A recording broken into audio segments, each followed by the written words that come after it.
I anem a començar amb aquest bloc 4, avui amb José Ángel Samaniego, el Sama. Sama, muchas gracias por participar en estas tecnicàpsules que hem engegat des del Comitè Tècnic de la Federació Catalana per parlar sobretot d'aquest treball de pivots, en pivots. Per tant, d'entrada, moltes gràcies per sumar-te també en aquestes tecnicàpsules i, Sama, espero que, evidentment, aquesta xerrada quedarà exposada, recordem, a tothom en el YouTube i que, per tant, qualsevol persona la pot recuperar si la vol tornar a veure. Sama, muchas gracias y pendientes ya de escucharte. Hola, buenas. Quería dar las gracias inicialmente a Xavi Rodríguez, como director técnico de la Federación, por haber pensado en mí. Ya sé que fue Lluís Riera el que tuvo la idea de proponerle mi nombre, y, pensando que podía ser un entrenador que pudiera defender de manera adecuada este tema. Y bueno, sé que hay una expectativa un poco elevada y voy a tratar de no decepcionaros a todos.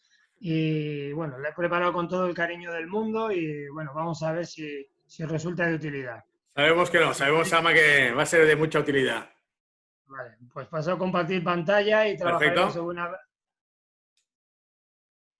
me tienes que dar permiso, creo, para compartir pantalla. Voy a darte permiso.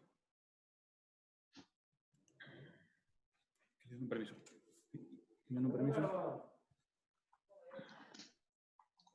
Perdona.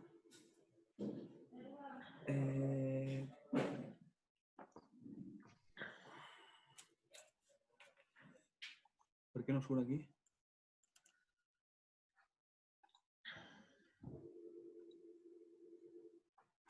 ¿Te ha costado algo? Vamos, ¿cómo has compartido pantalla? Vamos.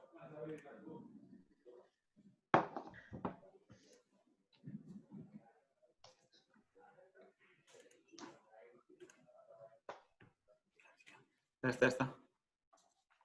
Ya está. Vamos a ver ahora. Sí, ahora no hay problema, ahora puedo compartir pantalla. Inicia esto.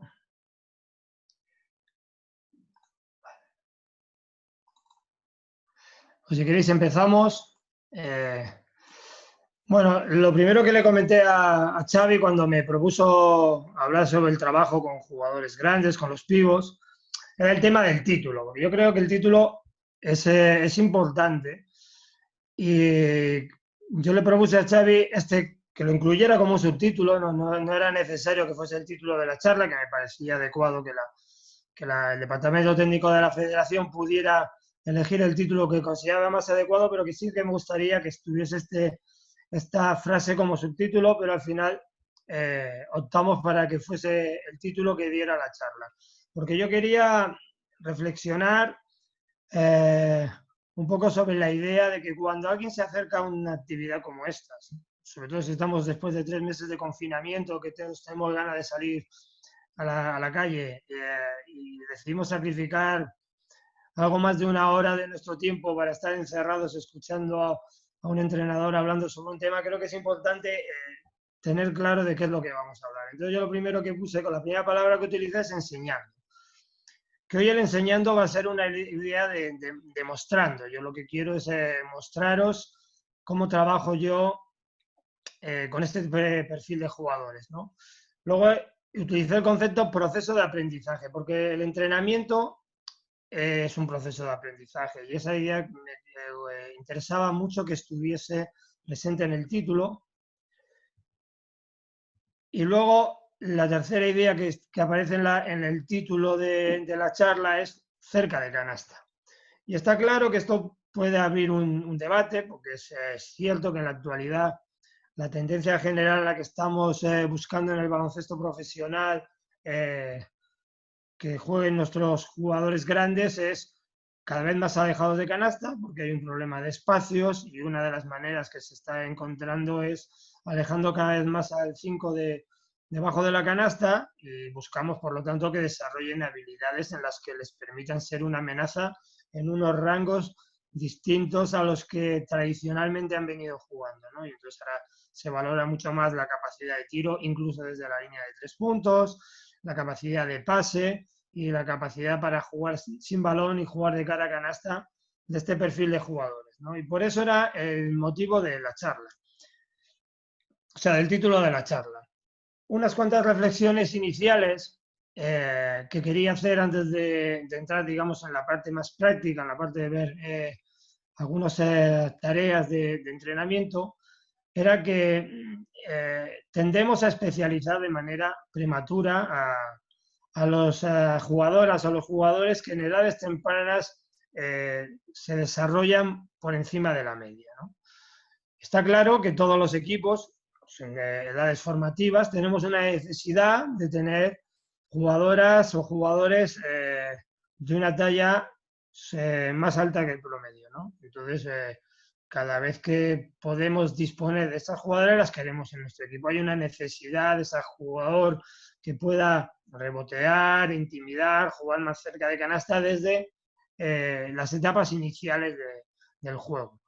Pero es cierto que tendemos a etiquetar y es algo de lo que yo trato de huir. Por eso no quise utilizar la palabra pivot o jugador interior en el título de la charla, porque creo que tenemos que retrasar lo máximo posible este proceso de especialización. Es decir, especializar al jugador en una posición determinada del campo, cuanto más tarde lo hagamos, es algo que creo yo que es conveniente, ¿no? Y entonces muchas veces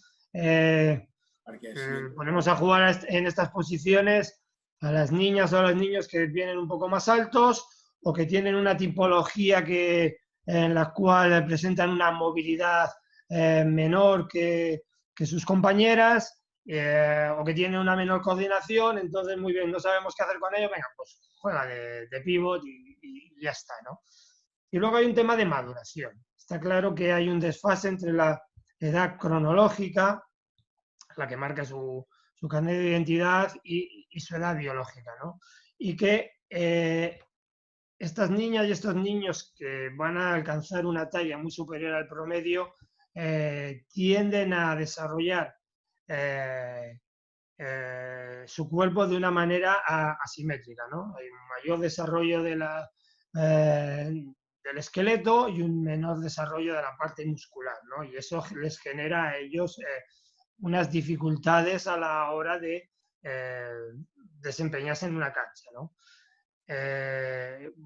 Ahí redundaba en ese punto 2 del apartado de maduración sobre la especialización temprana y que yo raramente suelo trabajar de manera específica orientando a un jugador hacia una posición más cercana a canasta antes de los 15 años y creo que hay que intentar que sea una formación más holística, más global con el resto del grupo, a pesar de que ya identifiquemos que la talla final del jugador va a ser elevada, ¿no?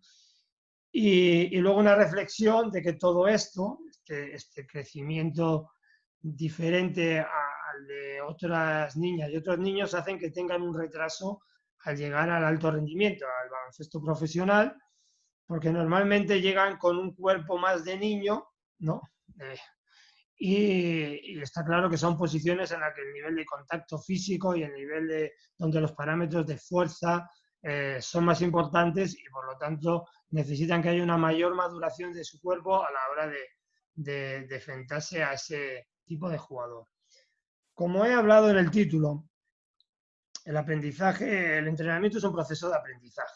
Está claro que una de las cosas fundamentales a la hora de aprender es la memoria. Y entonces quería hacer una reflexión y buscar un paralelismo a qué visión se tenía de esta posición en el campo hace unos años, ¿no? Y he recurrido por unas circunstancias que se han dado en el confinamiento, en el cual he releído este libro que está a la izquierda, Mi credo baloncestístico, de Dan Peterson, y entonces he querido hacer una reflexión sobre algunas de las ideas que subyacían en dicho libro cuando abordaba el trabajo con los jugadores grandes, ¿no?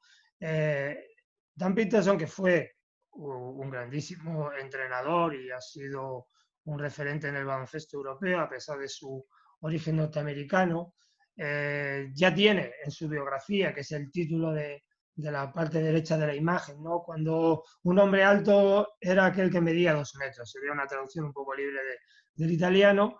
Entonces ya nos hacemos una idea de que actualmente un jugador de 2 metros, si jugase en la posición de pívot, lo llamaríamos en la jerga norteamericana undersized, que quiere decir que su talla sería por debajo de la media habitual para los jugadores que juegan en esa posición, pero hace 30 años los pivots medían 2 metros o poquito más como talla promedio, ¿no?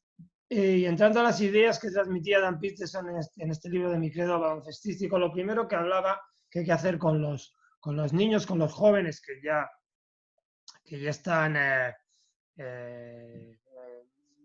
dando síntomas de que van a llegar a ser muy altos, es que hay que hacer un trabajo psicológico, ¿no? Porque él hablaba sobre todo del concepto del miedo, ¿no? O sea, por un lado pueden tener miedo de hacer daño a sus pares, porque puede haber una gran diferencia física, y por otro está el tema de la confianza, ¿no? Que son niños que su cuerpo está cambiando constantemente porque sus procesos de crecimiento son muy rápidos, están cada día constantemente prácticamente reconociendo cómo es su estructura corporal y presentan otro tipo de carencias, ¿no? Y entre estas carencias que presentan, Dan Peterson recordaba la carencia física, ¿no? Que sus huesos crecen mucho más rápido que sus músculos, como antes estábamos hablando, ¿no? Y también hablaba de la importancia de la velocidad. Y Dan Peterson hablaba que hay 4 tipos de velocidades en las cuales él quería llamar la atención, ¿no? La primera que hablaba era la velocidad de piernas, en la cual se refería a la velocidad de traslación, es decir, a la velocidad que se desplazan por una cancha de baloncesto, y todos podemos tener en mente situaciones en las que vemos que cuando una niña está corriendo hacia el campo ofensivo, ya el juego circula en la dirección contraria porque ya el resto de niñas de una talla promedio están volviendo, ¿no? Eso lo vemos con las niñas, con los niños, y ese sería un tema que hay que desarrollar, esta capacidad para desplazarse de manera efectiva por el campo, ¿no? Pero luego hablaba que la velocidad de pies, porque el baloncesto es un juego de pies, evidentemente más todavía en un jugador o una jugadora que juega cerca de canasta, donde se desplazan en espacios más reducidos, y toda esa coordinación y esa velocidad de pies de apoyos, paradas, arrancadas, giros, cambios de dirección, es fundamental para desarrollar un jugador eficiente para esa posición de juego, ¿no? Luego hablaba mucho de la velocidad de brazos y Dan Peterson hacía una reflexión, decía que la mayoría de las faltas que cometen las niñas y los niños en estas edades tempranas suelen ser porque la velocidad de sus brazos es muy lenta y cometen las brazos porque los levantan tarde, porque los bajan, y que cuán importante era desarrollar la velocidad de brazos. Todos tenemos en mente la importancia que estamos dando cada vez más a la envergadura y que al final no importa tanto tu talla, tu estatura, sino hasta dónde llegan tus brazos, y entonces la envergadura es fundamental y normalmente los jugadores son proporcionales, ¿no? Y los jugadores altos tienen más envergadura de brazos que los jugadores bajos, y luego están las excepciones. Y en la última reflexión, que lo cuán importante es la velocidad de manos, porque suelen tener problemas de coordinación oculomanual, tienen problemas para agarrar apropiadamente la pelota, la velocidad de pase o la altura a la que les quieren pasar el balón les condiciona sobremanera, ¿no? Y entonces el trabajar en estas 4 velocidades, Dan Peterson lo consideraba fundamental. La imagen presenta a Dino Meneghin, un gran pívot de aquella época que jugó bajo las órdenes de Dan Peterson, y él hablaba de la dificultad del trabajo, ¿no? De la dificultad de trabajar en estas posiciones cercanas a la canasta por la densidad de jugadores que aparecen por ahí, ¿no? Entonces ahí lo llamaba como el tráfico, ¿no? Y hacía una reflexión, bajo mi punto de vista bastante acertada, una que es que hay que evitar y hay que luchar con que esas jugadoras, esos jugadores encuentren una posición cómoda, ¿no? Muchas veces tenemos la sensación de que hacen todo lo posible en la cancha para no recibir la pelota, ¿no? Se esconden, más que mostrarse y aparecer y hacerse notar por la notoriedad que ya les da esa diferencia física respecto al resto de compañeras y y de oponentes se tienden a esconder, ¿no? Y que una de las habilidades a desarrollar en ese perfil de jugadores es coger y mantener una posición, el ser capaz de ganar una posición donde puedan recibir la pelota, ¿no?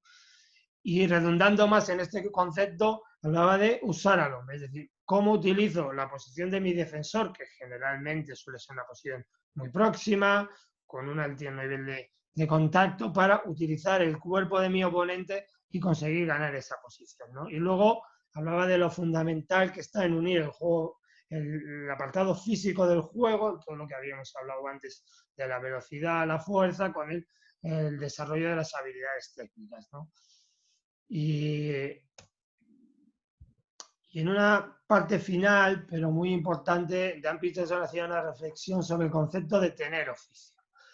Y entendía el tener oficio como el saber hacer. Es decir, la importancia que tiene que los jugadores, y en concreto en este caso este perfil de jugadores, fueran capaces de encontrar la solución adecuada que fuese lo más simple posible, ¿no? Y entonces la importancia que tenía la inteligencia a la hora de tomar decisiones y encontrar soluciones a los diferentes retos que les estaba presentando el juego, ¿no? Hacía una gran o ponía el dedo sobre la llaga en la importancia de la ejecución, la calidad de la ejecución, en la importancia de la repetición a la hora de mejorar esta calidad de ejecución, la importancia del juego con el balón.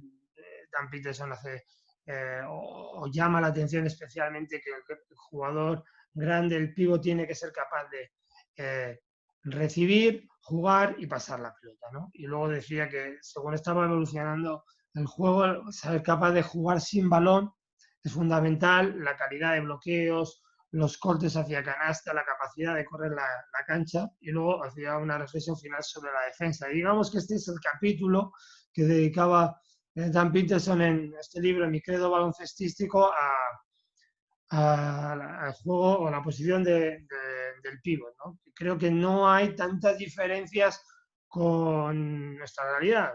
Este libro se publicó en España en el año 91, sería anterior el momento en el que lo escribió, y ya han pasado 30 años. Entonces, creía importante que hiciésemos una reflexión sobre, desde el punto de vista de la memoria, de recordar cómo se acercaban los grandes entrenadores hace 30 años con un estilo de juego totalmente diferente al que vemos ahora en las pistas, y posiblemente con una metodología de trabajo distintas a las que desarrollamos ahora, estos grandes entrenadores a este reto de trabajar con jugadores grandes. Bueno, el concepto del jugador interior. Steve Kerr recordaba hace un par de años que prácticamente la posición de 4 ha desaparecido, ¿no? Si recordamos, los que tenemos ya una cierta edad, posiblemente no la mayoría de los que estáis escuchando esta charla, se jugaba con 2 pívos y 2 pívos que jugaban bastante cerca del aro, ¿no?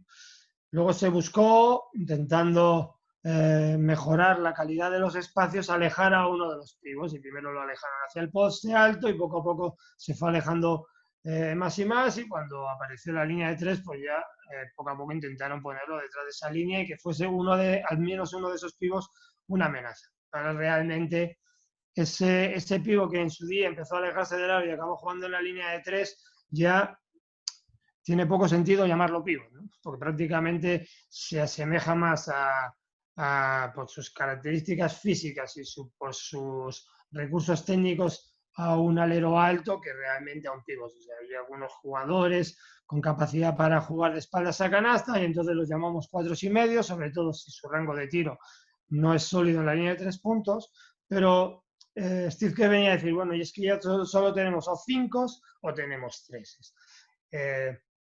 Y eso es una evidencia, ¿no?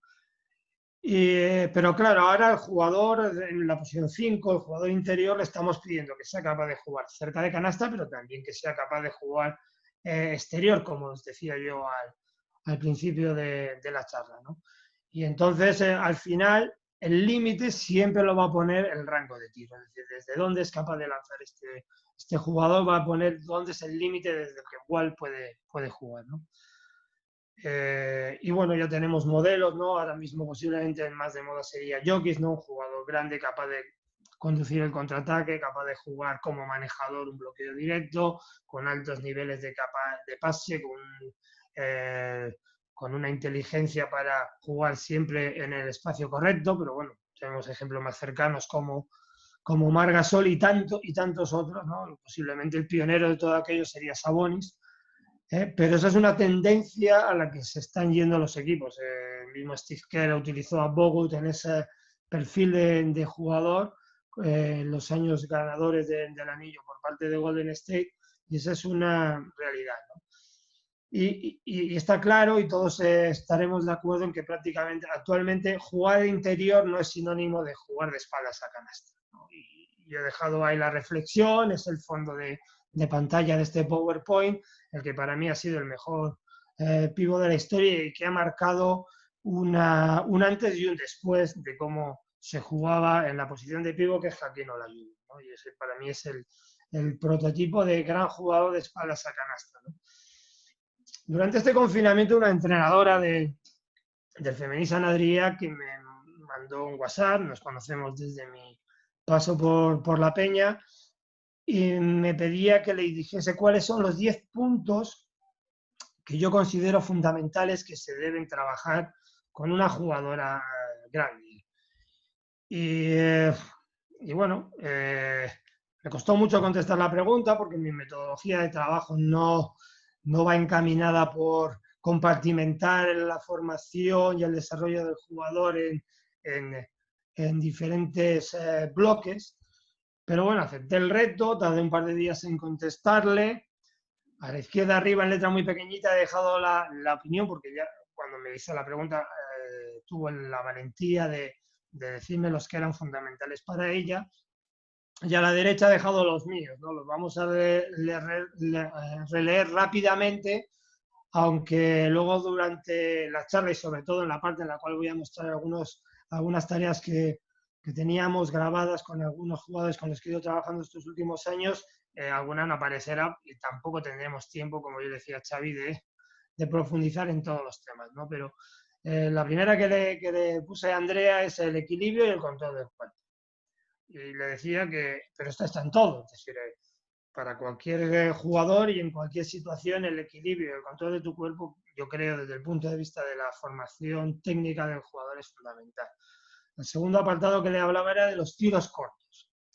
El tercero le hacía una reflexión sobre la importancia de las finalizaciones. Y luego le decía lo que hemos hablado hace un momento, que es la importancia de que el tiro, ya los jugadores grandes tienen que tener capacidad de tirar y que no deberíamos ser los entrenadores que estamos formando y ayudando a que esos jugadores se desarrollen los que pusieran un rango, o sea, un límite a ese rango de tiro. Es decir, si tenemos una jugadora muy alta que al final es capaz de tirar de manera consistente a 6 metros de canasta, que no sea el entrenador que diga por estas creencias que tenemos, no, mira, tú eres grande, no salgas de la pintura y solo juega cerca de canasta, porque ahora nos encontraremos con algunas de las niñas que tengan la coordinación y la habilidad para anotar desde la larga distancia, ¿no? Luego seguía insistiendo en el juego de espaldas a canasta, le hablaba de las recepciones de balón y las salidas, la importancia de que tienen que aprender a bloquear con calidad. Le decía que el pase es fundamental, tanto si juego de espaldas a canasta, porque ahora hemos visto que hay un gran juego que se está desarrollando desde el poste bajo, en el cual el jugador que está en esa posición de espaldas a canasta es un distribuidor de juego más que una posición desde la que él va a crear una ventaja para sí mismo, para un compañero. Está en esa posición para distribuir el balón en función de lo que está pasando en el perímetro, ¿no? La importancia sin duda del rebote en ambos aros y que todo esto debía dominarse desde el contacto. Es decir, que no se puede formar a ningún jugador, creo yo, pero menos a los que van a jugar en esta posición de pívot, de jugador interior, sin el contacto, ¿no? Entonces, entrando en algunas cosas que son fundamentales para mí. La primera es el tema del equilibrio. Es un pequeño vídeo que vamos a ir viéndolo. No, volveremos para atrás, ¿no?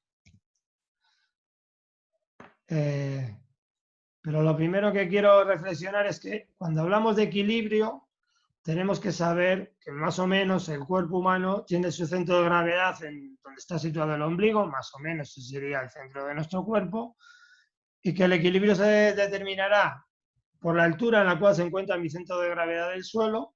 Por eso la posición de juego en baloncesto, buscando una posición estable, suele ser flexionado. Todos conocemos cuál es la posición de juego y sabemos cuál es la posición básica defensiva, y podemos entender claramente por qué tratamos de bajar nuestro centro de gravedad para tener mayor estabilidad y poder desplazarnos con equilibrio de la manera más rápida posible. Por lo tanto, la altura del suelo determinará una de las principios del equilibrio, y la otra, la anchura en la cual yo abro mis piernas.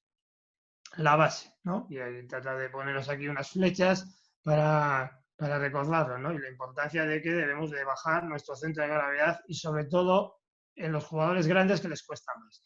Y luego, otra vez iremos para atrás, pues van a...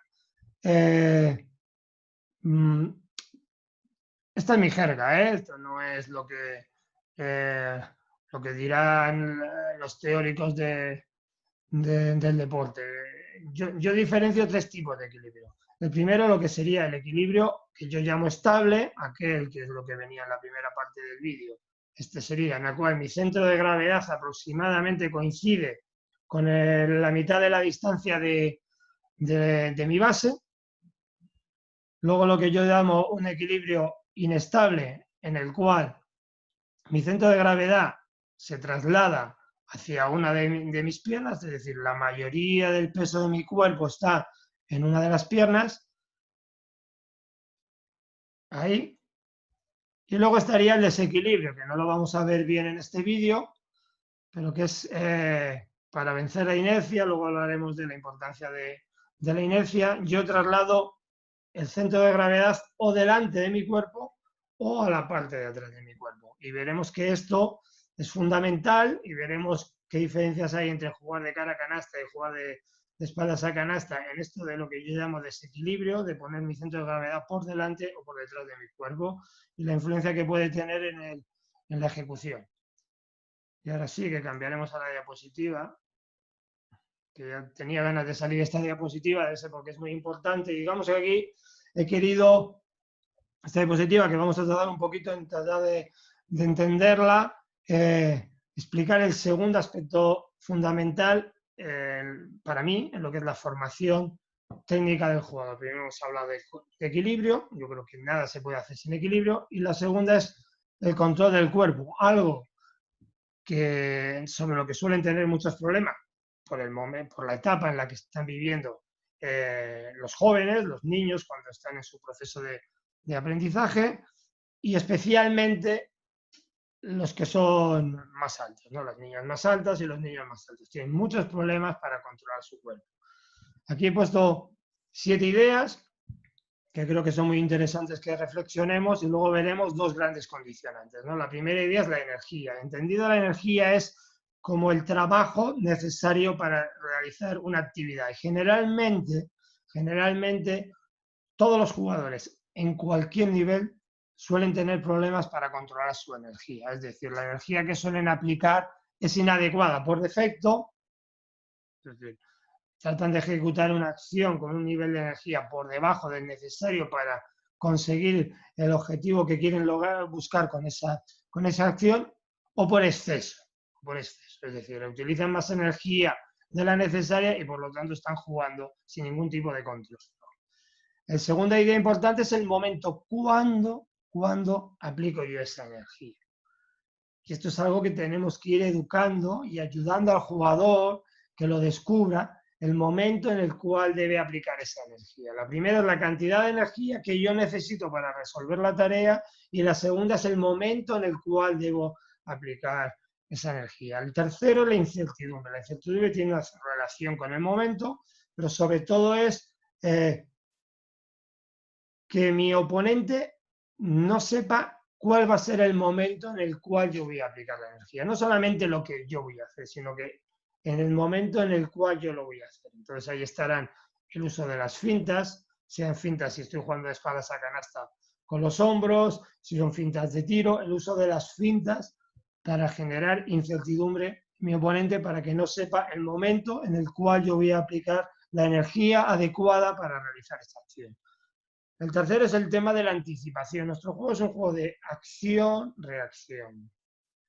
Y en ese juego de acción-reacción, uno de los aspectos más importantes a desarrollar en los jugadores, sobre todo en ambos lados del juego, pero ahora que estamos hablando de la parte ofensiva del juego, es anticiparse a su oponente. Es decir, incluso antes de recibir el balón, antes de que esté en la primera línea de pase, antes de unas décimas de segundo antes, yo ya estoy ejecutando algo.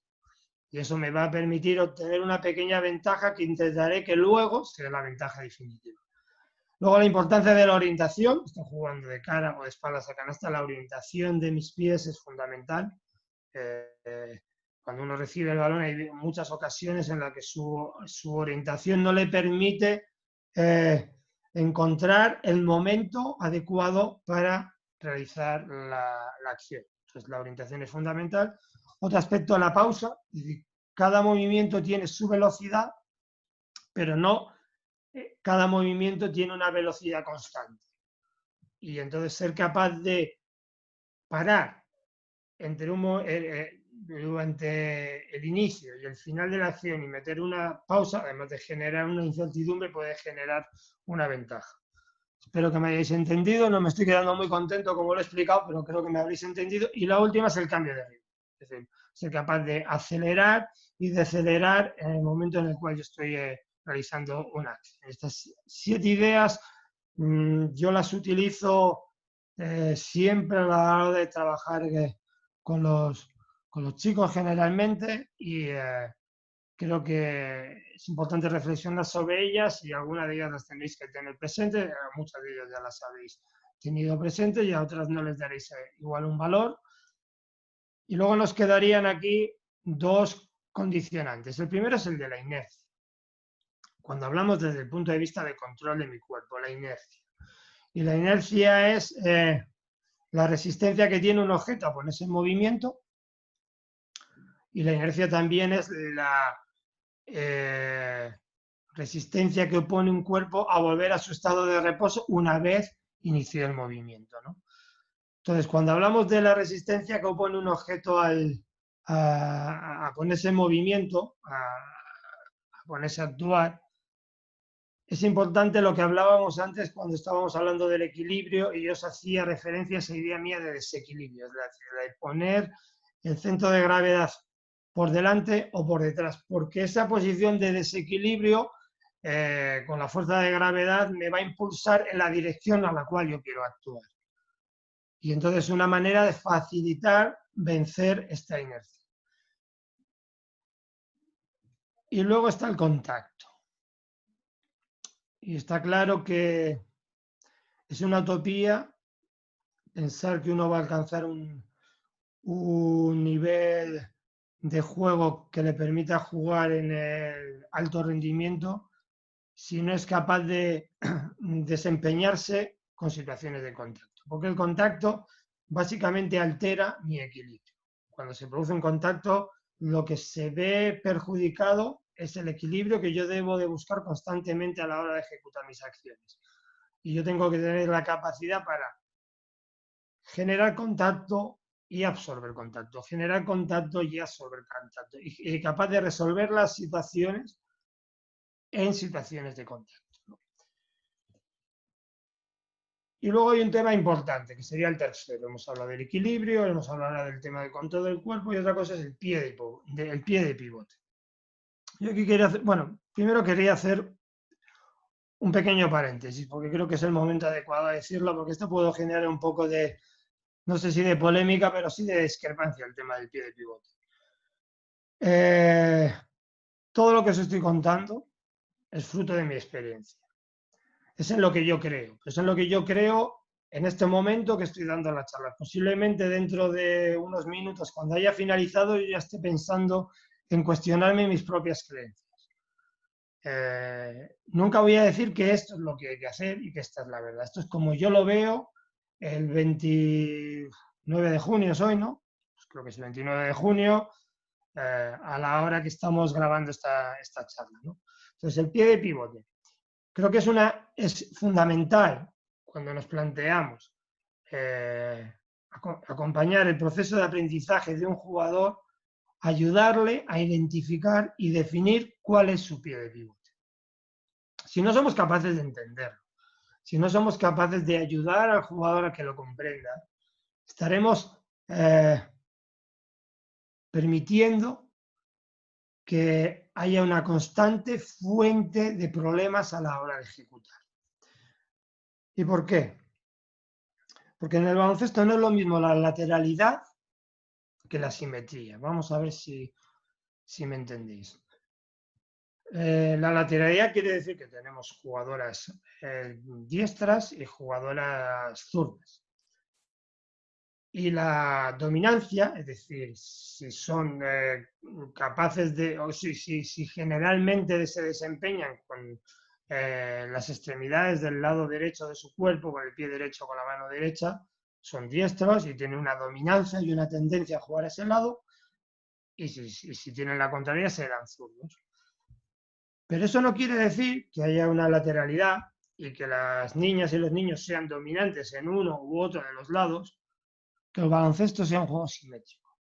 Y el baloncesto no es un juego simétrico, es decir, todo lo que se hace por el lado derecho no se puede replicar por el lado izquierdo del campo. Un buen ejemplo de ello si observamos las cartas de tiro. Las cartas de tiro no son simétricas. Ni el volumen de tiro ni la efectividad de los lanzamientos son similares en el lado derecho de la pista y en el lado izquierdo. ¿Por qué? Porque generalmente la dominancia de los jugadores hace que prevalezcan tiros de unas zonas del campo determinadas, más que de otras. Y no es lo mismo el pie de pivote para jugar desde la triple amenaza, que el pie de pivote para finalizar. Y la última reflexión que es importante es el uso del pie de pivote y su importancia. En cualquier posición en el campo, está claro, pero en la posición de pivote fundamental tener muy definido cuál va a ser mi pie de pivote. Una última idea para tratar de explicarme. No creo que exista ningún debate entre ninguno de nosotros de que cuando enseñamos el tiro a canasta, siempre tratamos de enseñarlo sobre la mano dominante de la jugadora. Siempre. Cuando yo era joven y jugaba, como cualquier otro niño que se inició y jugaba baloncesto en su colegio, había un interés mayor del que existe actualmente, ahora yo no veo que se preste tanta atención, a que en posiciones cercanas a la canasta, en el lado derecho tirásemos con la mano derecha y en el lado izquierdo tirásemos con la mano izquierda. Ahora eso ya no se le da tanta importancia y no me parece mal. Pero todo el mundo hemos asumido, y yo creo que todos lo hemos asumido porque hemos considerado que el tiro es un fundamento de precisión, que debemos realizarlo por la precisión que requiere desde la especialización y utilizar la mano dominante como mano de especialización para realizar ese gesto técnico. La siguiente pregunta sería si esa misma dominancia la deberíamos trasladar a un fundamento como el pase. Porque aquí ya veo que no hay tanto consenso, es decir, mucha gente que trabaja y trata de desarrollar, sobre todo ya en edades avanzadas de formación, no en la iniciación, en la cual estamos trabajando la motricidad y es bueno que desarrollen habilidades motrices con los pies, con las manos, con la mano derecha, con la mano izquierda, tal. Perfecto. Cuando estamos hablando ya de la especialización del jugador, o sea, ya estamos en una edad cadete y empezamos a junior, el que estemos intentando que el mismo tipo de pase en la misma situación, cuando estamos en un lado del campo se da con una mano y cuando estamos en el lado contrario debemos darlo con la otra mano. Eso tendríamos que cuestionárnoslo cuando menos. Yo hice o colaboré en un alumno que hace unos años hizo el trabajo de fin de curso del curso nacional de entrenadores del título superior, que lo hizo sobre el tema del pase y le invité a que hiciéramos un estudio de los tipos de pase, de las zonas del campo y de la mano con la que se pasaba el balón. La conclusión fue bastante abrumadora. Los jugadores profesionales que en aquel momento jugaban en la Liga CB, habían pasado 8 o 10 años de aquel estudio, el 95% de los pases los daban con su mano dominante. Es decir, los diestros pasaban con la derecha, los zurdos pasaban con la izquierda, indistintamente desde la zona del campo de la que ejecutaran el pase, indistintamente a la zona del campo donde ejecutaran el pase, indistintamente del tipo de pase que utilizase, incluyendo el mano a mano con la izquierda como un pase con la mano contraria. En ese 5% estaba este pase mano a mano que un jugador diestro puede dar con la mano izquierda, etcétera, etcétera, de nivel de oposición a la que se encontrase el rival, si la línea de pase estaba sobremarcada o no estaba sobremarcada, si el pase venía precedido de un bote o no, etcétera, etcétera, etcétera. Es decir, el 95% de los pases se estaban dando con la mano dominante o con las dos manos. Y solamente un 5% de los pases que daban jugadores profesionales de la Liga CB hace 8 o 10 años, después de analizar bastantes partidos, utilizaban la mano no dominante como mano de pase. Entonces, cuando construimos un jugador, cuando estamos acompañando en el proceso de formación y desarrollo de un jugador, ¿por qué tratamos de que tenga dos pies de pivote? Para un jugador diestro, su pie de pivote dominante es el izquierdo, y para un jugador zurdo, su pie de pivote dominante es el derecho. Y si analizamos a grandes jugadores, prácticamente todo su juego lo basan sobre su pie de pivote. Repito, no es lo mismo el pie de pivote para crear, es decir, para tratar de generar una ventaja desde la triple amenaza, que para finalizar, donde yo puedo parar izquierda-derecha, derecha-izquierda, cuando la siguiente acción la tengo claramente definida, voy a tirar a canasta, voy a pasar el balón. Y no hay grandes problemas técnicos para trabajar, para que el primer apoyo sea sobre mi pie dominante o no lo sé. Pero cuando yo voy a recibir y quiero jugar, deberíamos enseñar, bajo mi punto de vista, a nuestros jugadores a recibir sobre este pie dominante. El poste bajo, vamos a empezar por lo que se usa poco ya, la formación del pívot. Aquí os he dejado un par de imágenes de Will Thomas, al que he podido entrenar esta última temporada. Según los datos que publica Synergy, uno de los jugadores con mejor juego de espaldas a canasta de Europa de las últimas temporadas. Él es un 4,5, ¿no? Este jugador que puede tirar de 3 puntos sin ser un especialista en el tiro de 3, pero que es un excelente jugador de espaldas a canasta. Hay una cosa que considero que es importante, mirad, es la posición en la hora de recibir el balón, porque si os acordáis la reflexión que nos hacía Dan Peterson, ¿no? que los jugadores jóvenes o las niñas tienden a esconderse, no quieren, buscan una posición en el campo donde no tengan que recibir, y que uno de los grandes objetivos que tenemos que desarrollar es la capacidad de recibir el balón. Yo suelo ayudar a que los jugadores entiendan este concepto que yo llamo de muro.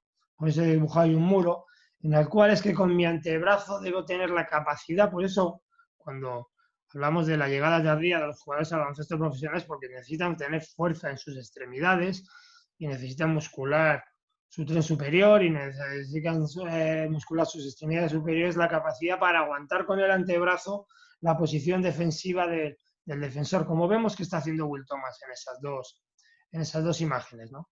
Y está todo el concepto de muro, y ahora veremos hasta dónde dura el muro, ¿no? Vamos a ver aquí ahora un par de pequeños vídeos de cómo se debe pasar el poste bajo. El que tenga curiosidad, hay un clinic de Ettore Messina donde posiblemente lo va a explicar sin duda mejor que yo y donde posiblemente va a dedicar un poquito más de tiempo y lo trabaja en pista con jugadores, no ahora que lo vamos a ver simplemente en un vídeo, para entender un poco el cómo se debe pasar el balón al poste bajo y cómo debo de trabajar la posición para recibir el balón al poste bajo. Esta es la misma imagen. Si hay un defensor que ocupa una posición defensiva como la que están intentando tener en este caso contra Will Thomas de 3/4, tratar de anticipar lo máximo, en este caso 3/4 por arriba.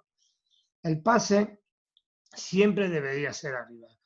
Detalle importante es el blanco, mirad cómo Will Thomas está marcando claramente el blanco con la mano más alejada de su defensor. como la palma de la mano está abierta para poder recibir posiblemente el balón, y con el antebrazo derecho como está aguantando la posición de su defensor, ¿no? Y el tema sería, ¿hasta cuándo? ¿Hasta cuándo debe aguantar esa posición? Creo que había por aquí una imagen. Yo creo que seguirá, creo que viene luego la imagen. Sí, ahora la pararemos. ¿Hasta cuándo? El atacante debe aguantar el balón hasta que defensor, lo veremos ahora. Vaya, no lo veremos porque me he equivocado ya al darle el balón. Perdonad.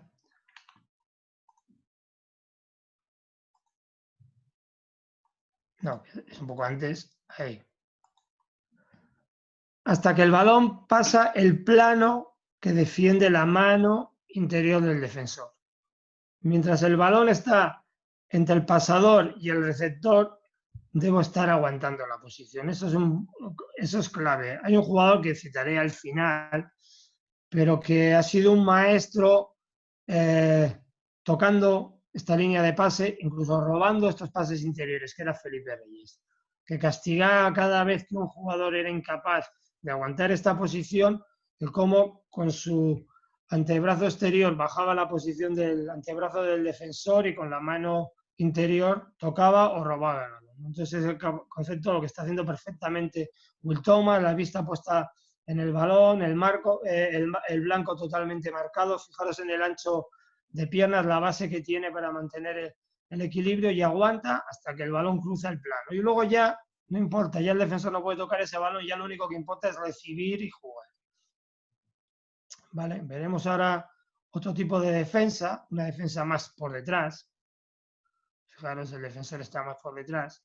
Y mientras antes hablábamos que un defensor que está defendiendo la anticipación, el pase correcto, y el blanco debe estar marcado arriba, 3/4. Cuando el defensor está por detrás, el pase correcto es abajo.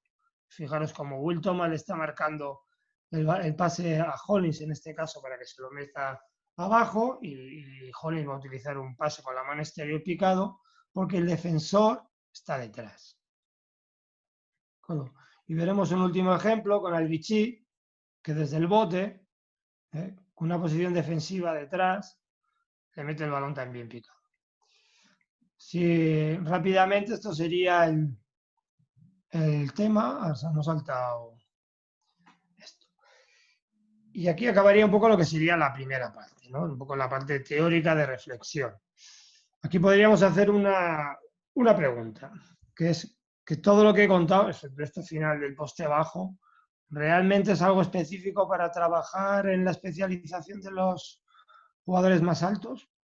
Mi respuesta es no. Es decir, yo los mismos principios de equilibrio, de control del cuerpo y de pie de pivote los aplico con todos los jugadores, con lo mismo que la incertidumbre, la pausa, la energía, el momento, el cambio de ritmo, etcétera, etcétera, etcétera. Yo traslado todos estos principios a todos los jugadores. Y ahora vamos a empezar un poco, porque cuando yo le hablé con Xavi Rodríguez le decía que me parecía un tema difícil de enseñar. El trabajo con jugadores grandes en una videoconferencia, ¿no? Que es algo mucho más fácil de ver si estamos trabajando en la pista con jugadores y que se puede entender mejor.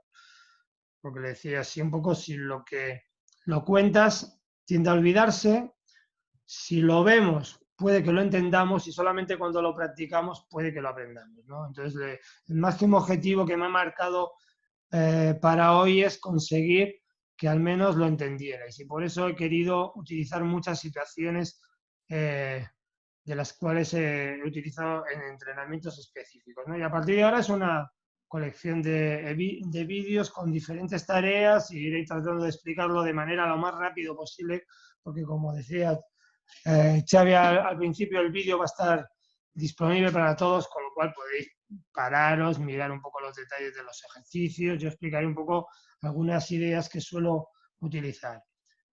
Entonces, esto incluye aquí unas situaciones de trabajo del poste bajo. A mí me gusta mucho trabajar en esta situación de espalda contra espalda como posición inicial. El ejercicio, porque tenía un grupo mixto, había una pareja que estaba trabajando el mismo ejercicio en posición interior y en exterior. En el vídeo solo vamos a ver un par de situaciones jugadas por los pívos. Y normalmente la norma que tiene el defensor es que no puede levantar ninguno de los pies hasta que note que el atacante levanta uno de los dos pies del suelo. Y buscamos mucha incertidumbre, le estamos pidiendo al atacante que juegue mucho con el uso de la finta. La verdad es que los niños lo entienden bastante mejor que los jugadores senior. Y aquí hay un par de ejemplos. Siempre digo lo mismo, es decir, si miramos el vídeo con detenimiento vamos a encontrar muchos errores, pero no nos olvidemos, incluso los jugadores profesionales están aprendiendo. Es decir, no nos debería sorprender si vemos que cometen algunos errores. Yo creo que esta es la última repetición de esto y trasladamos la misma situación. Vaya, ya me equivoqué otra vez. Vale, trasladamos la misma situación iniciando desde el bote. Primero han iniciado con el balón en las manos y ahora incrementamos un poco la dificultad y muchas veces el jugador cuando quiere atacar a su oponente ya está botando el balón y entonces partimos desde una posición en la cual el atacante bota, pero él sigue intentando jugar desde la finta e intentando generarse la ventaja. Ahí Reynolds trata de dominar desde el físico, ¿no? y recular para meterlo lo más cerca posible del aro. Y una tercera situación es jugarlo desde una posición de poste alto, en el cual esto lo suelo utilizar mucho, ahora veremos algún ejemplo más, pero hago una pequeña pausa, en la cual situamos al entrenador en una posición intermedia entre la canasta y la pareja que está trabajando. Porque lo que le estamos obligando al atacante es que tiene que encarar. Lo primero que tiene que hacer es orientarse, el principio que hablábamos antes de orientación, es decir, no puede atacar con un giro rápido desde esa posición de espalda, sino que es obligatorio encararse a canasta. En el momento que se encara, el defensor está obligado a ir a tocar la mano del entrenador, que puede estar más cerca o más lejos desde la posición que ocupa inicialmente la pareja, y recuperar y jugar un uno contra uno. Y aquí el entrenador es el que debe de jugar. En función del tipo de toma de decisiones que quiera potenciar en el atacante, puede estar más cerca, si lo que quiere es potenciar más en la salida y el uno contra uno y el primer paso, o puede potenciar el ser capaz de encarar, saber si tiene el espacio y la distancia correcta para ejecutar un tiro, ¿no? Y entonces en el juego del entrenador ahí varías el nivel de dificultad y totalmente el objetivo de la tarea. Y hay una incertidumbre porque evidentemente el atacante está de espaldas a la posición del entrenador y no sabe si el entrenador está muy cerca o está muy lejos. Estaba trabajando con Andrei, uno de los entrenadores rusos con el que tuve la suerte de trabajar en mi primer año en Zenit. Este año le está trabajando con Lokomotiv y lo iremos viendo en bastantes vídeos, ¿no? Otra situación ya más en una tarea de equipo es esta. Vamos a dar al vídeo. Esto lo trabajamos en una sesión de equipo normal en el cual habíamos dividido atacantes y defensores. Y es una situación de uno contra uno. El objetivo inicial del atacante es recibir con al menos un pie en la pintura, realizar una inversión de balón, lo que pasa es que esta vez primera vez había recibido muy cerca y en la segunda sí que podía jugar a canasta.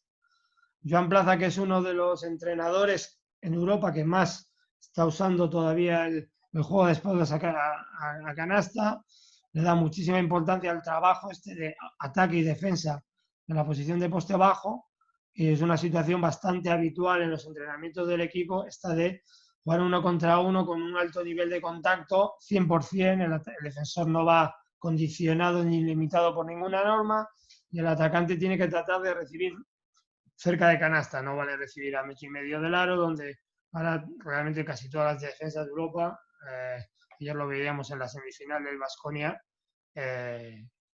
salta el vídeo de nuevo.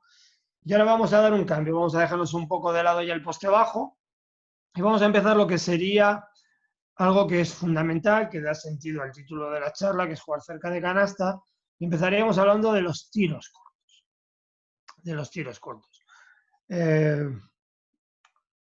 a mí hay un tipo de entrenamiento que me gusta mucho, que es el tema de la rutina. A mí hay una cosa que me molesta, será porque cuando era joven no lo teníamos, y yo sé que la realidad de muchos clubs que no son profesionales como los que tengo la suerte de entrenar yo últimamente, no tienen esa posibilidad y la pista está ocupada previamente hasta que tú llegues, pero muchas veces lo que pasa es que tú llegas a la pista y te encuentras a tus jugadores profesionales donde la cancha está limpia, o sea, ya no resbalan, han quitado el polvo, los balones están en la pista, las luces están encendidas, el utillero sacó las botellas de agua, están todas las condiciones, todo el material está allí para ponerse a trabajar y te encuentras a los jugadores sentados hablando en un banco.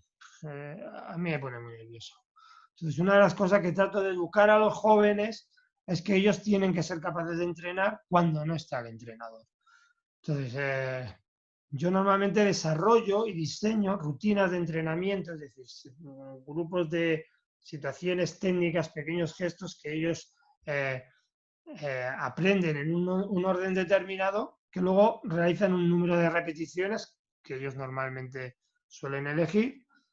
Y hay muchas veces, como yo hacía en la peña, que me quedaba en el despacho viendo cómo empezaban a trabajar por el circuito interno de televisión que hay ahí en las pistas sociales del Olympi, o aquí, muchos días aquí con el equipo ruso, que estaba sentado en la mesa que está en el centro, miraba cómo hacían su rutina e intervenía. No creo que sea el caso de este ejemplo, pero que era muy habitual, ¿no? Entonces, la primera rutina que trabajamos son tiros cortos. Y una cosa que damos mucha importancia son los efectos, tanto de espaldas a la canasta como de cara a canasta. Trabajar efectos, pues trabajamos con ambas manos porque debajo del aro intentamos que terminen. Luego, cualquier tipo de situaciones de medio gancho, veréis que yo soy un enamorado de trabajar tiros sobre dos piernas. Creo que todos los ganchos sobre una pierna, quitando las excepciones de los grandes jugadores, cuando hay contacto, que es lo que se ha elevado actualmente muchísimo, provocan un desequilibrio y es muy difícil finalizar en situaciones de desequilibrio y entonces tratamos de evitarlos.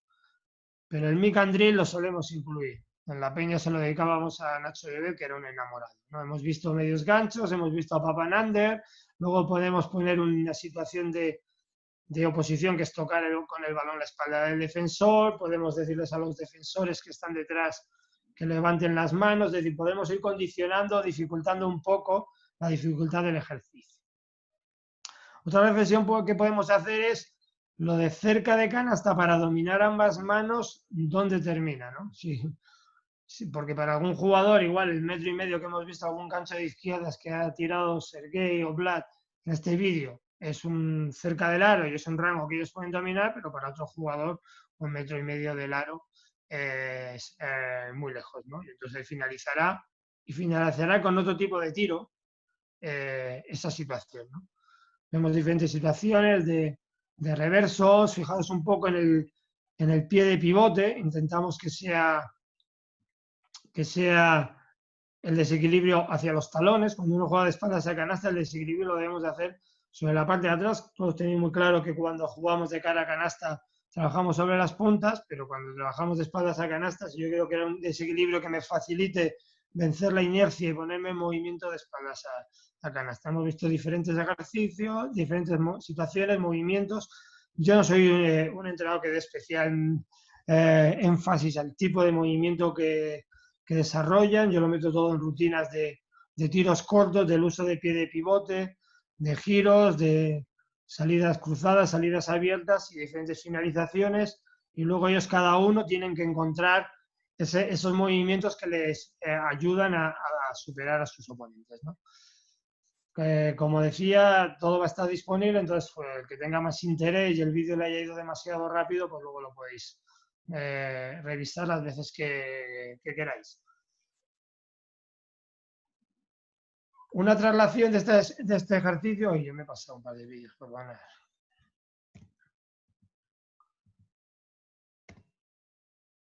Este es el que hemos visto, entonces vamos a ver.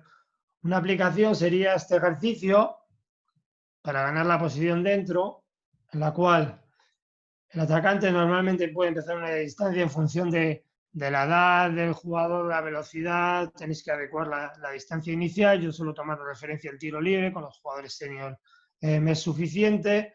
El defensor con el balón empieza en el semicírculo de carga y se lo pasa o a un compañero, o en este caso me lo pasan a mí al entrenador, pues ya en una sesión que estábamos trabajando con 2 jugadores, y luchan por ganar la posición más cercana a canasta y juegan 1 contra posición. Ahí ya estamos trabajando la recepción del balón, el uso de las fintas con los hombros y el tipo de finalizaciones, ¿no? Y eso sería un poco vamos a ver algún ejemplo, algún par de repeticiones. Eso sería un poco una aplicación, un paso siguiente a lo que hemos visto antes de la rutina de tiro, ¿no?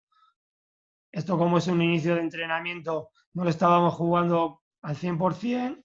Lo que sí les suelo pedir al defensor es que le cierre un lado, que le cierre otro, que le intente ir a anticipar totalmente para buscar un pase lob. O sea, diferentes tipos de defensas, porque tenemos que entender que en un entrenamiento dentro del equipo, el defensor, que en este caso es un compañero, es un colaborador en el proceso de aprendizaje.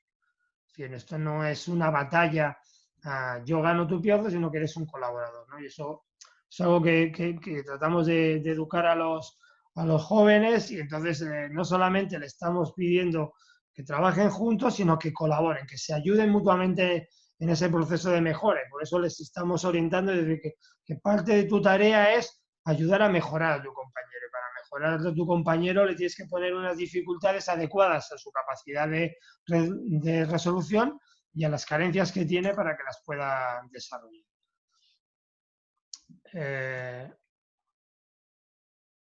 Otro tipo de situaciones ya de finalizaciones, ahora vamos al tema de finalizaciones, es el tipo de parada. Y aquí vamos a trabajar la parada exterior-interior, que se denomina reverse jump stop. En la jerga norteamericana normalmente estábamos viendo que el jugador va a parar primero con su pierna interior en una parada normal. Si vosotros os fijáis, pararé con la pierna interior la más cercana a mi atacante como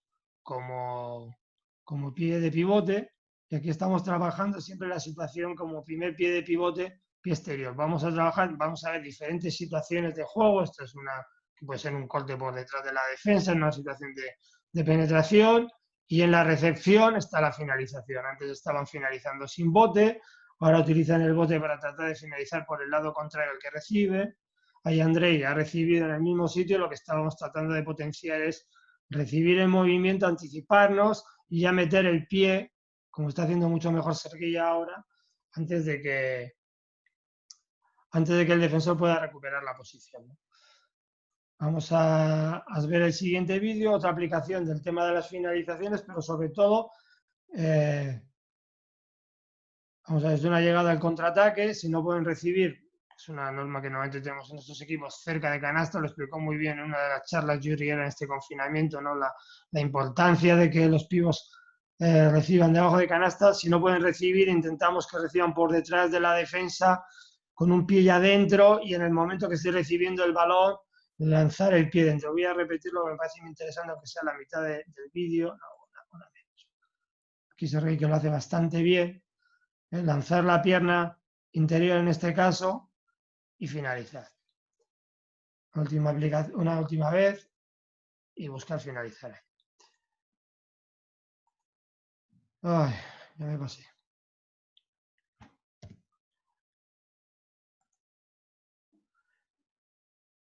Aquí hay una situación ya de oposición. Esta ejercicio me imagino que lo conoceréis. Generamos una incertidumbre. Los 2 jugadores están en posición de recibir el balón, pero solo va a recibir uno de ellos, el entrenador. Aquí normalmente lo hacemos con el entrenador, que es el que puede condicionar cuántas veces les da la opción de atacar y cuántas de defender a un jugador y a otro.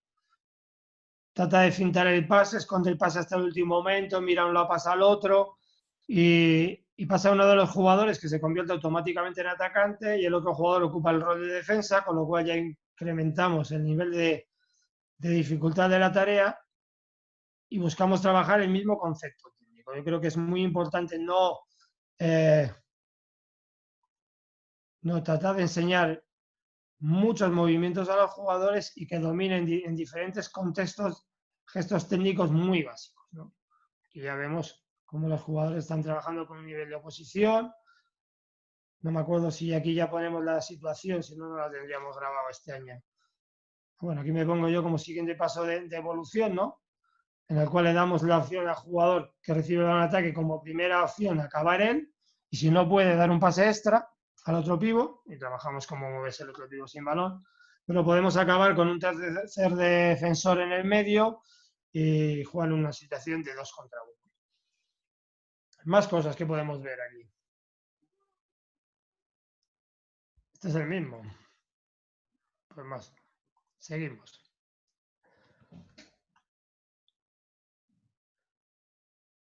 A una situación inicial de espaldas a canasta. Esto nos va a ayudar bien para explicar varias cosas porque las tomas es bastante buena. Lo primero, en esta situación de espaldas a canasta, lo que le vamos a pedir al jugador que puede elegir girarse hacia el lado del balón, o sea, por dentro o hacia el lado más alejado del balón por fuera, que trabaje sobre los talones, que genere ese desequilibrio sobre los talones. Lo puede hacer además todo lo exagerado que quiera, porque esta posición de espaldas contra espalda, que están sentados uno al lado del otro, ya su centro de gravedad ya de partida está por detrás del eje, de la línea imaginaria que une sus pies, lo tiene por detrás. Entonces, aprovechar ese desequilibrio para generar la ventaja en el primer paso, ¿no?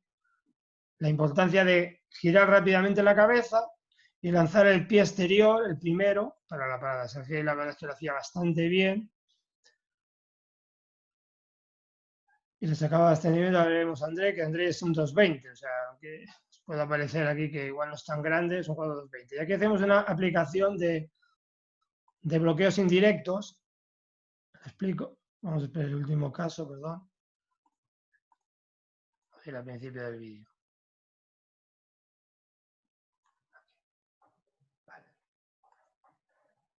Hay un atacante que empieza aquí en el poste alto, marcamos 2 sillas para poner una referencia. El atacante que empieza en el poste alto va a ir a poner un bloqueo diagonal, un pin down, muy utilizado actualmente en el baloncesto.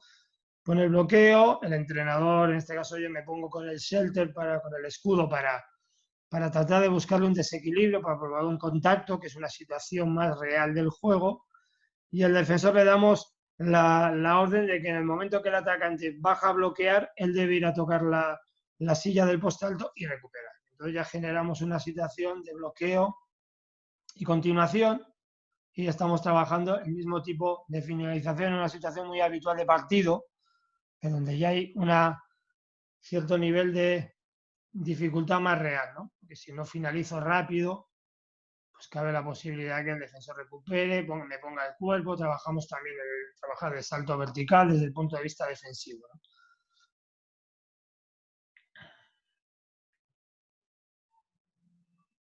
Esta finalización la hemos visto, creo que está aquí este vídeo. Está puesto por... no, porque es el mismo. Vale, entonces lo hemos repetido.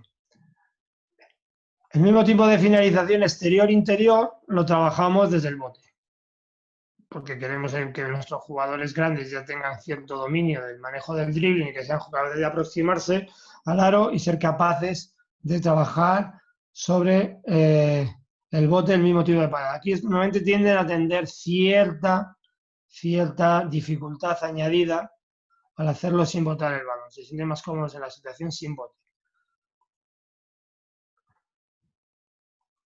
Si os fijáis, un énfasis que les suelo dar es que su primer paso sea por delante del último bote. Es decir, que cuando van a hacer los pasos de apoyo, que ese primer paso sea por delante. Si veis, hay pocas situaciones en las que esté elegido, en las que es algo en lo que creo que trabajan poco sobre la rueda de pasos, es decir, derecha e izquierda. Porque yo en todo momento estoy imaginando que va a haber un defensor que va a poner su cuerpo y va a generar un contacto. Entonces trato de ayudarles a desarrollar su juego en las situaciones de máxima dificultad. Yo creo que para hacer una rueda de pasos y meter una bandeja, ya la aprendieron en otra fase de su proceso de aprendizaje, y ahora buscamos situaciones en las que ellos, que son jóvenes, tienen que adaptarse más, y es lo que genera dificultad, ser capaz de finalizar cerca del aro, que es un tema de máxima dificultad contra la oposición. O sea, que le estábamos pidiendo a Andrei que intentase que su último bote fuera por delante o sea, que su primer paso fuera por delante de su último bote.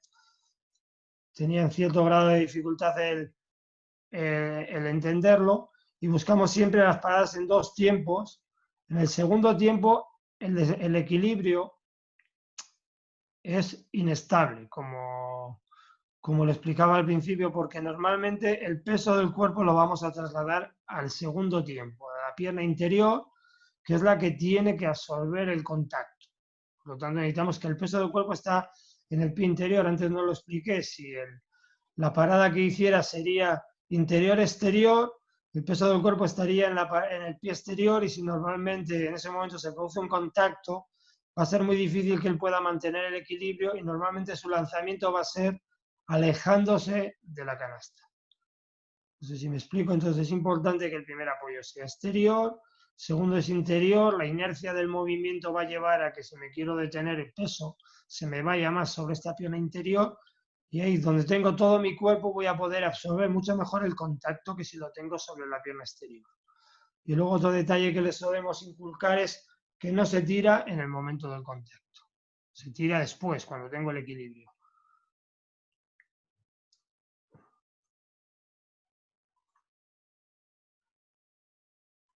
Otra aplicación que podemos tener a este tipo de finalizaciones es una situación de 1 contra 1, en el cual el jugador que defiende, que está situado debajo del aro, pasa el balón y corre a defender.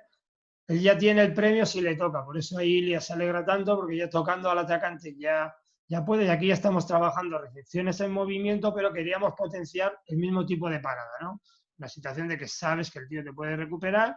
Pues ahí, como Ilia está forzando la parada porque todavía le cuesta hacerlo, pero estamos trabajando recibir en movimiento, recepción en el aire, anticiparse, poner el balón rápido en el suelo, porque saben que si les tocan ya automáticamente anulan el valor de la acción. Yo creo que es la última situación de finalizaciones. Esto que solemos trabajar mucho es el entrenador se sitúa en el perímetro, brazos en cruz, atacante y defensor están en una posición en la línea de fondo, el atacante por el exterior, el atacante defensor por la parte interior más cercana a la canasta. Ahí podemos jugar quién tiene la iniciativa. Jugamos mucho con el concepto de quién es el líder y quién es el seguidor. Normalmente, sobre todo cuando queremos bajar el nivel de dificultad de la tarea, el atacante es el líder, es decir, en el momento que quiere iniciar, y por eso podemos verles en la línea de fondo haciéndose fintas para tratar de engañar quién inicia el ejercicio. Y el atacante va a ir a recoger el balón de la mano del entrenador, y el defensor debe tocar la otra mano antes de empezar a defender, ¿no? Ya es una situación ya prácticamente, como vemos aquí en la imagen congelada, de muy real de partido, una penetración a la canasta con un defensor lateral, y por lo tanto ya la finalización del ejercicio ya es demasiado. Y le paró interior-exterior. Seguí aquí porque considero que tenía la ventaja, pues fue hacer la bandeja haciendo la rueda de pasos, y la misma situación la podemos trabajar al revés, ¿no? Yendo a buscar el balón por detrás y tocando la mano exterior el defensor, y hay que jugar un poco con la separación entre ellos. Cuanto más alejado esté el defensor del atacante, más ventaja tendrá el atacante a la hora de jugar la situación. Sí, diferentes situaciones para trabajar el mismo concepto. Como veréis, todas las tareas que proponemos son tareas muy, muy sencillas, donde queremos poner el énfasis en el gesto técnico, la importancia de muchas situaciones de contacto, o sea, poca situación de 1-0 poco real, donde ponemos el énfasis en el equilibrio, donde ponemos el énfasis en el control del cuerpo, en el pie de pivote, en todo lo que hemos venido, o en todo lo que indique la diapositiva anterior. No sé si me he saltado una diapositiva, me vais a perdonar. Vamos a dar para atrás por si acaso, lo comprobamos. No, esta ya la hemos visto. Pues debía quedar una más de finalizaciones. Vamos a quitar el audio, que ese no se lo habíamos quitado. Y la misma situación que vimos antes de bloqueo indirecto, ya damos al defensor una elección.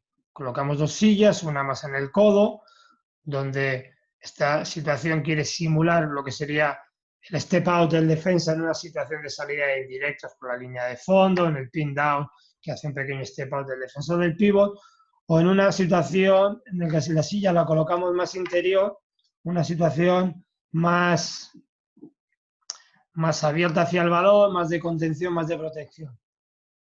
¿Vale? Y entonces aquí el atacante tiene que leer cuando está bajando a poner el bloqueo, cuál es la decisión del defensor y puede o abrirse y recibir, como bien hace Sergei aquí, sobre su pie de pivote izquierdo, que es su pie dominante, tomar una decisión si puede tirar o tiene que atacar la recuperación defensiva, o luego cuando veremos algún otro ejemplo en el cual el defensor haría la situación de step out, como continúa la canasta. Aquí vemos que pone la pelota en el suelo sin generar la ventaja, que igual tenía que haber trabajado desde la típica amenaza, pero bueno, eso es parte del proceso de aprendizaje y la toma de decisiones que queremos provocar con este tipo de tareas, ¿no?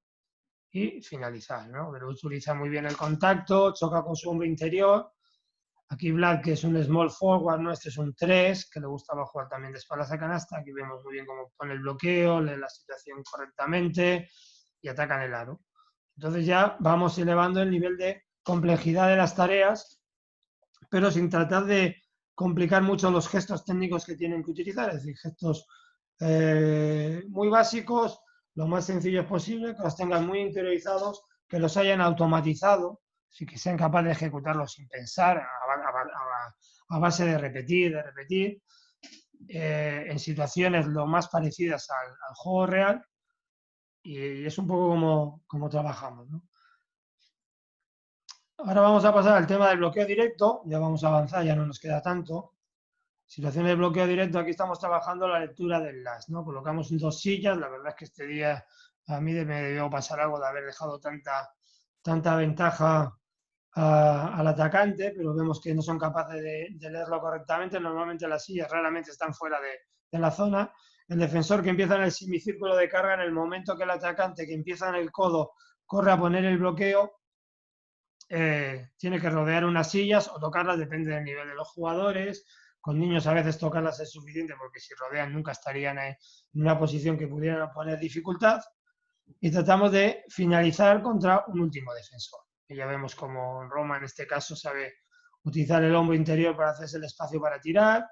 Y hay que leer por dónde te llega la ayuda, porque el atacante puede elegir, en este caso todos en estos cortes, todos eligieron la misma silla, pero el atacante puede elegir cualquiera de los lados. Entonces yo tengo que continuar al lado más cercano, al lado fuerte o al lado de ayuda, y trabajábamos un trabajo de pase con un base joven del equipo, y luego le dábamos una opción de tiro con un segundo balón para que él también estuviera trabajando. En este caso estaba trabajando los tiros por elevación, los floaters, y seguíamos. Esto ya lo vemos, el que acabamos de ver. Y aquí una situación de pick and roll lateral con toma de decisiones. También tenemos rutinas, o sea, diferentes tipos de bloques, de repeticiones, de situaciones sin oposición que ellos pueden trabajar al principio del entrenamiento. Normalmente en estas de bloqueos y continuaciones suelo estar presente porque hago de pasador para que ellos puedan repetir más veces. Pues también tenemos rutinas, pero he preferido poner los ejercicios donde hay más toma de decisiones porque pensaba que eran más interesantes. Con Joan trabajábamos bastante estas situaciones de bloqueos hacia la línea de fondo, con los pies paralelos a la línea de fondo, y a partir de ahí creamos esta tarea en la cual hay 2 sillas, y que le damos al defensor que empieza en el semicírculo de carga la opción de elegir una silla y la otra, y entonces el bloqueador, en este caso Sergei, tras realizar el bloqueo, debe recibir encarado y leer por dónde recupera mi jugador y atacar a canasta por el lado contrario normalmente. Bueno, ellos leen y juegan. Si ves, casi siempre ya tenía muy interiorizado cuál era su pie de pivote dominante, y todos tratan de jugar sobre el pie de pivote dominante, ya tienen más interiorizado el tema de finalizar exterior-interior, podrían tirar, hacer la salida abierta porque trabaja sobre su pie de pivote dominante. Bueno, todo este tipo de trabajo en el cual estamos tratando de reproducir situaciones de juego. Si queréis lo revisamos, yo creo que no vamos mal de tiempo y ya nos quedan muchos ejercicios y les vemos a ellos como van leyendo. Repito que ellos podrían recibir y tirar, podemos añadir un pase de inversión al lado contrario, podemos transformar la situación luego en una situación de 2x2 y vamos creando complejidad en la tarea.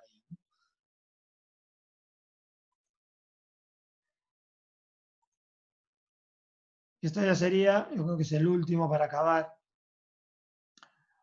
unas tareas de diferentes ejercicios para trabajar conceptos de rebote defensivo. Me imagino que todos hemos seguido más o menos el tema del documental de Michael Jordan, de Last Dance. Uno de los temas que me gustaron más fue la parte en la que Dennis Rodman habló sobre su trabajo para llegar a ser un especialista en el rebote ofensivo. Y yo creo que es fundamental recordar, uno, que él estudió dónde iban los balones que se fallaban después de tocar el aro generalmente. Y entonces aquí ya hacemos tareas de que estadísticamente sabemos que el balón suele ir al lado contrario a donde se produce el tiro, y aquí ya estamos haciendo un ejercicio para el cual ellos, en el momento que el compañero lanza la pelota, vayan a ir a buscar la pelota al lado contrario, no que se giren y se queden en el mismo lado, sino que ya lanzamos el balón deliberadamente al lado contrario. Veis que les buscábamos interior-exterior, ahora les cambiamos la posición, les obligamos a ir con un reverso porque podían estar ganando la posición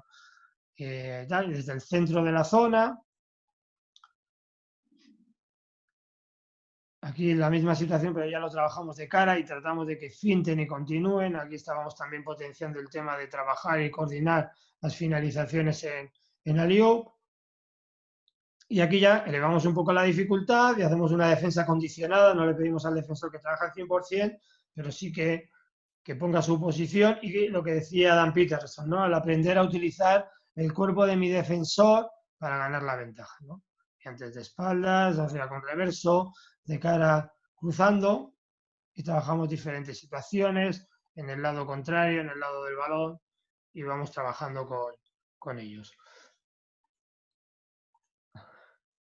Y para acabar, tengo dos vídeos. Yo creo que vamos a ver este, el otro simplemente lo dejaremos ahí porque cualquiera lo puede encontrar en YouTube. Yo creo que una de las cosas que suelo hacer mucho con los jugadores, sobre todo cuando son jóvenes, es intentar saber cuál es el modelo en el cual ellos se fijan, ¿no? Y hago una reflexión y les pregunto a qué jugador admiran, porque el saber a quién se quieren parecer me puede dar pistas de cómo quieren ellos crecer como jugador y como jugador. Entonces, yo utilizo mucho ese modelo que ellos tienen en su mente, el cómo ven ellos el juego, a la hora de ayudarles a desarrollarse y aprender.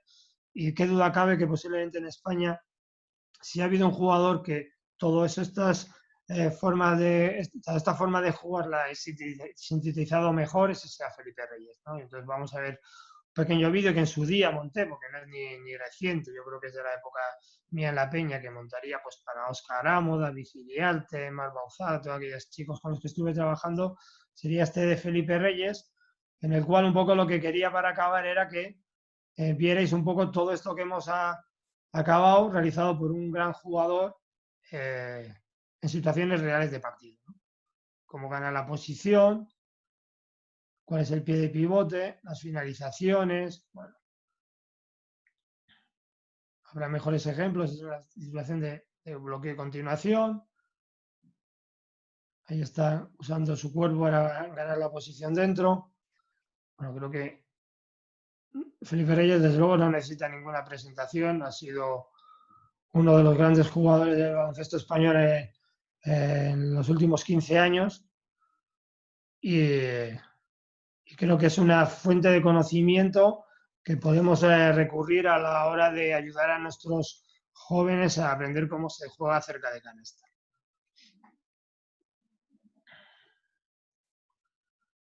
Creo que se queda poquito ya.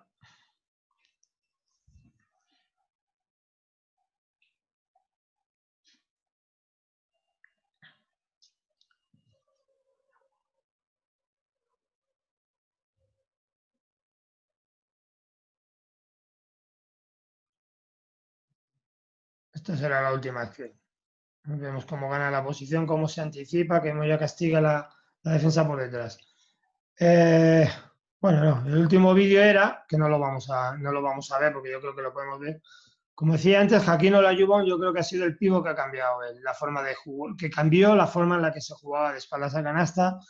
Creo que es un pívot adelantado a su tiempo, que mostró cómo se recibía el balón en movimiento, cómo se utilizaba el pie de pivote, con una excelente capacidad de pase porque acabó su carrera con más de 2 asistencias y media por partido, un jugador que ha promediado más de 20 puntos y 10 rebotes en toda su carrera en la NBA.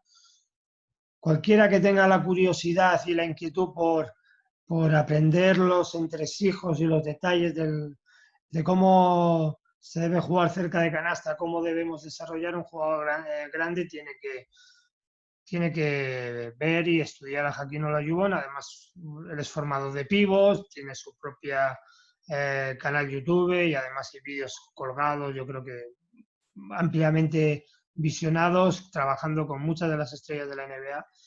Y hasta aquí un poco esta presentación. Espero que haya sido de utilidad. Estoy a vuestra disposición para cualquier pregunta que me queráis trasladar a través del Departamento Técnico de la Federación y daros gracias por vuestra atención.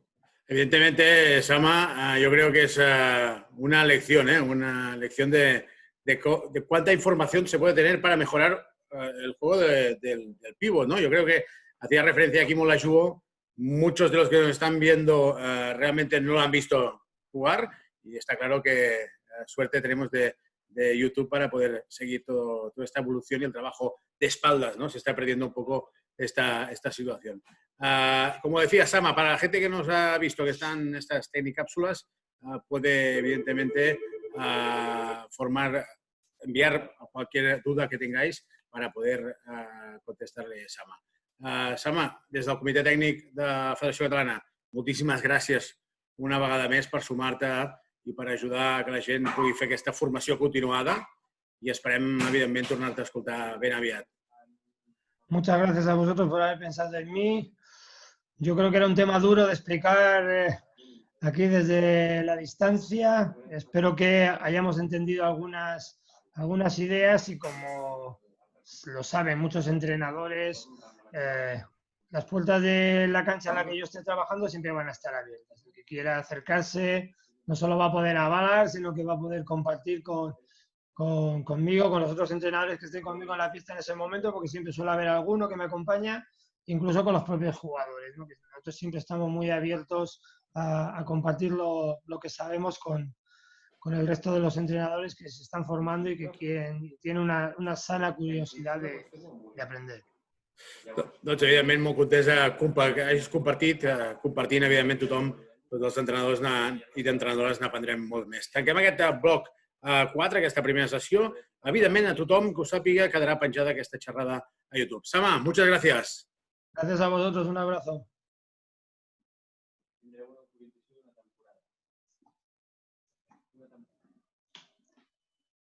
En el moment que facis la inscripció